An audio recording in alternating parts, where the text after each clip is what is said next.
Santiago, ¿cómo estás? Buenas tardes. ¿Qué tal? Buenas tardes, Joaquín. Un saludo a ti y a tu auditorio.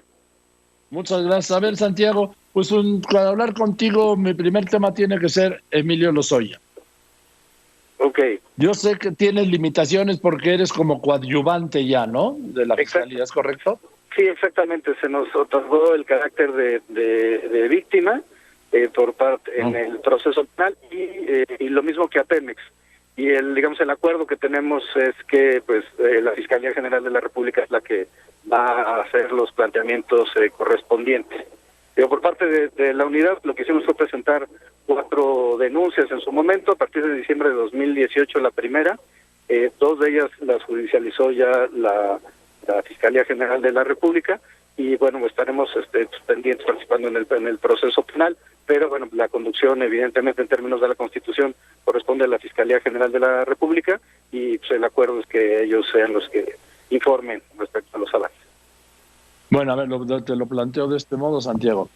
Del libro que tú escribiste, aquel de Memorias de un fiscal incómodo, ¿lo que publicas ahí ha variado o sigue siendo válido? Bueno, nosotros lo que hicimos en la FEPADE fue una investigación respecto a ciertas transferencias vinculadas con Odebrecht y cómo esas transferencias llegaron a cuentas del señor Lozoya, particularmente a Latin America Holding Capital y SECAPAN, 2 empresas constituidas en Islas Vírgenes.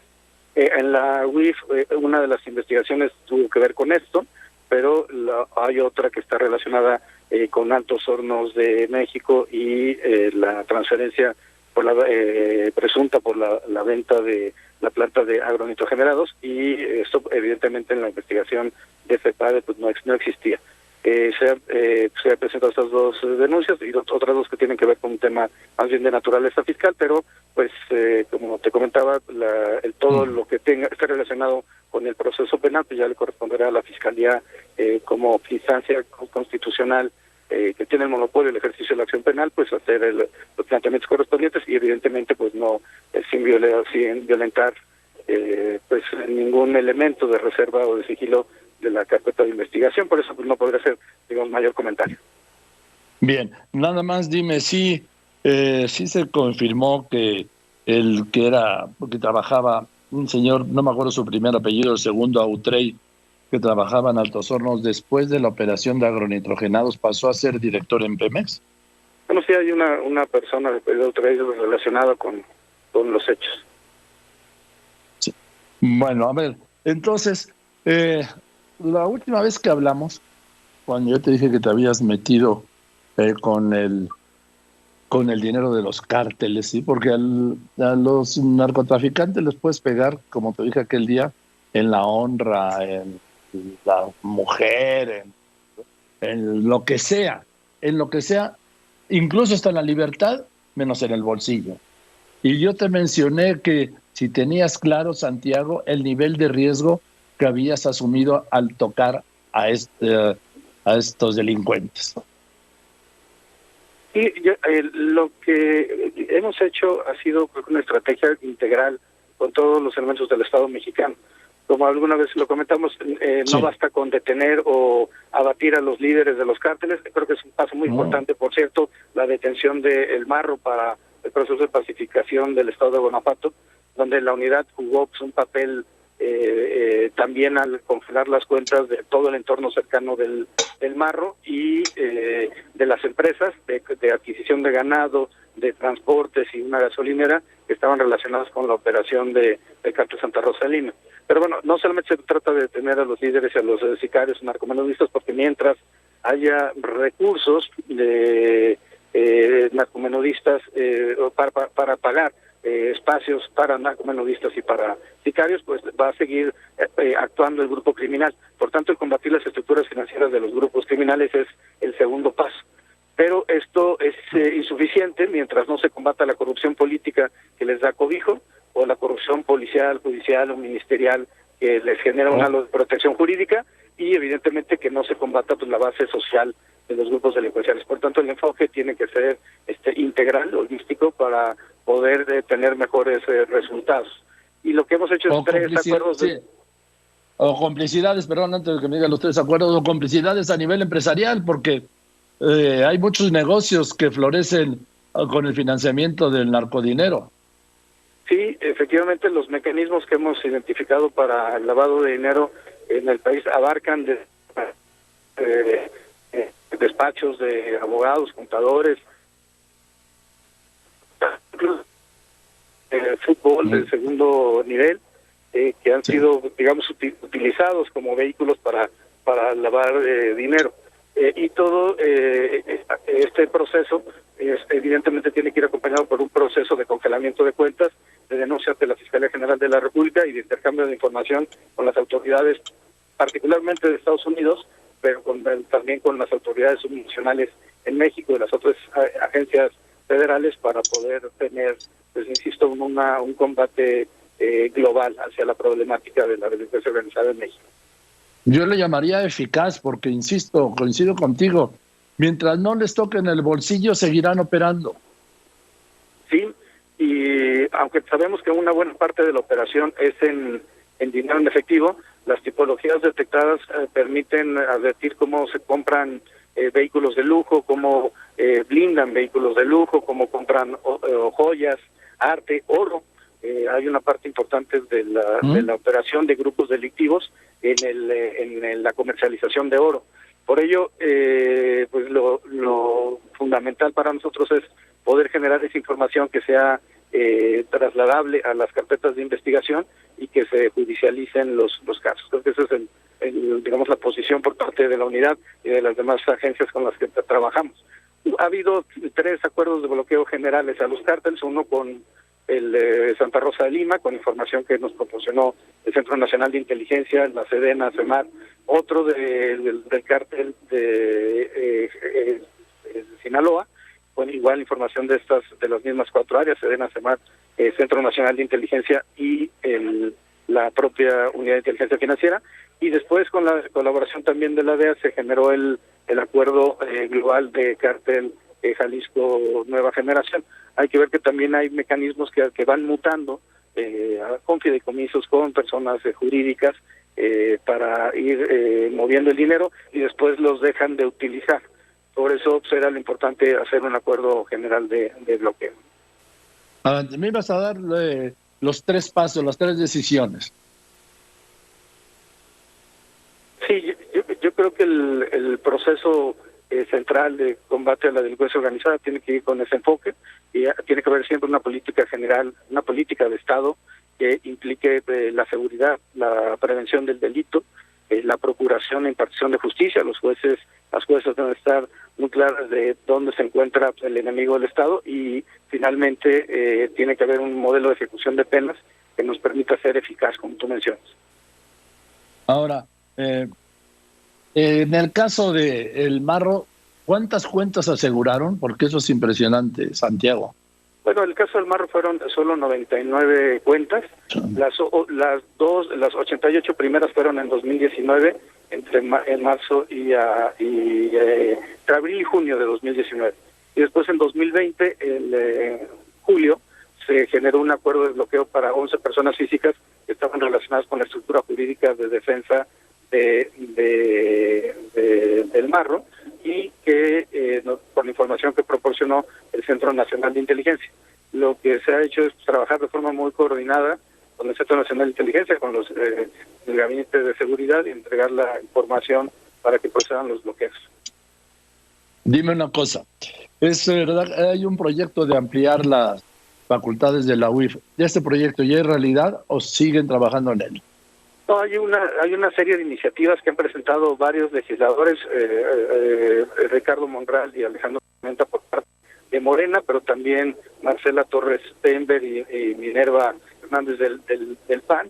Ha habido también pues algunas discusiones en el seno de las comisiones de justicia, tanto en Cámara de Diputados como en Cámara de Senadores, y básicamente se trata de cumplir 2 cosas: mejora normativa, para así ampliar, fortalecer los acuerdos de bloqueo, y fortalecer las facultades de la Unidad de Inteligencia Financiera. Hay que recordar que la propia Estrategia Nacional de Paz y Seguridad habla de que se tiene que coordinar la UIF con una guardia financiera dependiente de la Guardia Nacional, Y por otro lado, se trata de cumplir las recomendaciones GAFI. Ahí vamos desde pues, tener el financiamiento del terrorismo como un objeto de la ley, avanzar en los temas de capacitación, auditorías internas o externas, los fideicomisos sean considerados como una actividad vulnerable, que podamos tener, entre otras cosas, mejora en la regulación de los activos virtuales como uno de los mecanismos utilizados últimamente para la operación de lavado de dinero a nivel de parte de Latinoamérica. A nivel global, hay que recordar que México y Brasil son los países donde los ecosistemas financieros de activos virtuales se encuentran más presentes en la dinámica económica. Entonces, todo ello va con el objetivo de que se cumpla con las recomendaciones de GAFI, y creemos que es un paso importante, porque de lo contrario, pues México corre el riesgo de tener una calificación negativa el próximo año cuando GAFI y el Fondo Monetario Internacional revisen el cumplimiento de los estándares internacionales. Estoy hablando con Santiago Nieto, titular de la Unidad de Inteligencia Financiera de la Secretaría de Hacienda.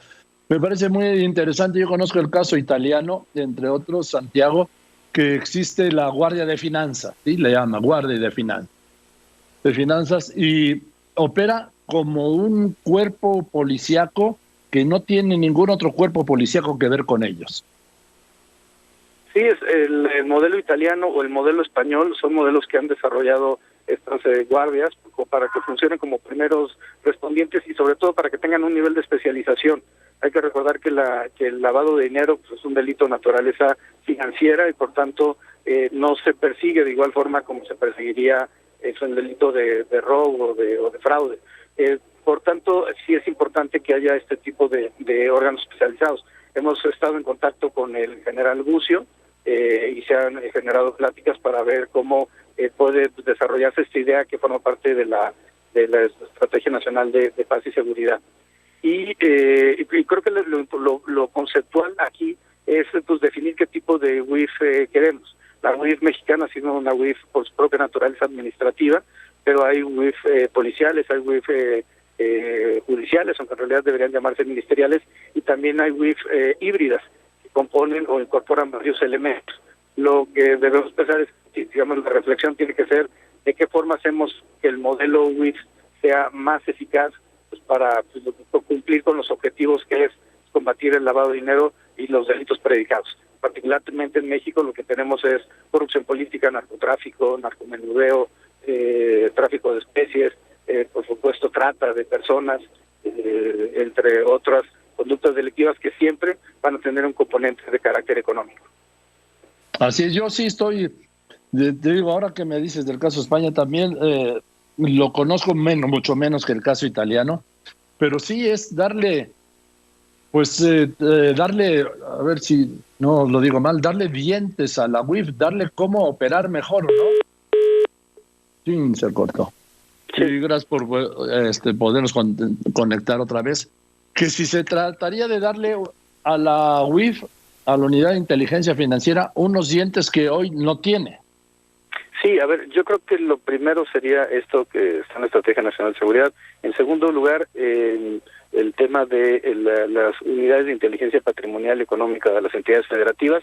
Esto es muy importante, es un proyecto que originalmente empezó en 2011, pero que se detuvo y que se ha retomado en esta administración, y es tener unidades similares a la UIF que proporcionen información sobre registros públicos de la propiedad, comercio, catastro, etcétera, que son, digamos, bases de datos que se encuentran en las entidades federativas y que nos podrían ayudar en conjunto con el sistema financiero a poder localizar a los beneficiarios finales de actos de corrupción y darle un mejor seguimiento a las personas políticamente expuestas, que además ambos temas son de las prioridades que tiene GAFI en el mundo. Por otro lado, se encuentra también el tema de poder tener una mejor supervisión de las regularización de las actividades vulnerables. Hoy en día, si un notario, un corredor público, un desarrollador inmobiliario, un casino pasa determinados montos en operación, lo tiene que reportar ante la UIF, pero no si hay algo inusual o sospechoso en la actividad de sus clientes usuarios.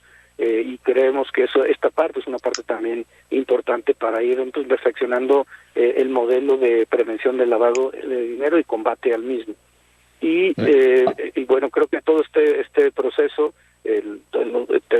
usar los fideicomisos como mecanismo para poder revisar que no haya actos de corrupción, darán mejores facultades a la unidad y eso pues logrará cumplir con el propósito del presidente López Obrador de tener una política de cero tolerancia a la corrupción y a la impunidad. Santiago Nieto, en el caso de García Luna, ¿hay alguna colaboración de la UIF? Sí, nosotros desde el año pasado empezamos a trabajar con autoridades norteamericanas el caso de García Luna.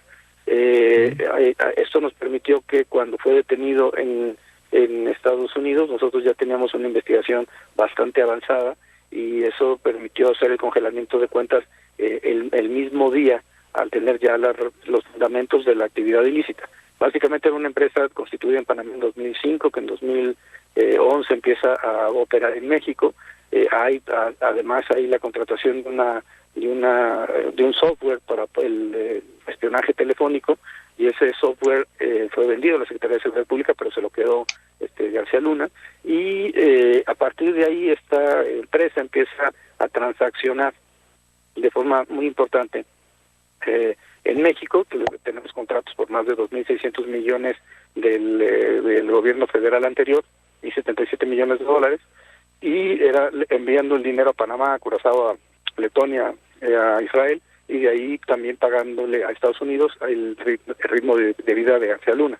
Todo esto fue entregado ya a las autoridades norteamericanas para el juicio que lleven, y nosotros, por su parte, en diciembre del año pasado presentamos la primera denuncia contra García Luna, en abril una contra el señor Cárdenas Palomino, y pues recientemente se hizo el congelamiento de cuentas y está en proceso de elaboración de la denuncia por temas vinculados con empresas fachadas del señor Pequeño García. Estamos en este momento en este espacio.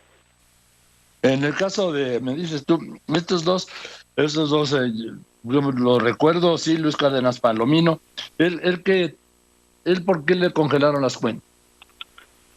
Porque encontramos una operación de traslado de recursos respecto a una empresa en la que él había constituido con una serie de contrataciones gubernamentales y triangulación de recursos hacia otras personas. Además de un problema de defraudación fiscal, porque los montos de lo ejercido financieramente por él pues no correspondían con los montos de lo reportado fiscalmente al Servicio de Administración Tributaria. Entonces eso nos llevó a la presentación de la denuncia en el mes de abril y al congelamiento de cuentas en esa misma fecha. ¿Y en el caso de Pequeño? Ahí es una actividad menor, pero tiene que ver con el mismo esquema. Es utilizar empresas fachadas para efecto que se le paguen sueldos y salarios en procesos de triangulación. Bien, Santiago. Oye, la relación con el doctor Gers Manero, ¿ya bien? Sí, yo creo que lo importante es que los equipos van coordinándose. Se ha trabajado mucho. El año pasado nos requirieron 660 notas de inteligencia. Este año pues ya van más de 400. Hemos presentado nosotros de la UIF hacia la Fiscalía más de 224 denuncias en lo que va de la presente administración, y bueno, lo que se ha hecho es que en algunos casos paradigmáticos se ha reconocido a la unidad el carácter de víctima, y esto nos permite coadyuvar en el proceso penal por supuesto al lado de la Fiscalía General de la República. Bien, Santiago, pues te aprecio mucho este tiempo y me da mucho gusto saludarte. Igual, porque un abrazo.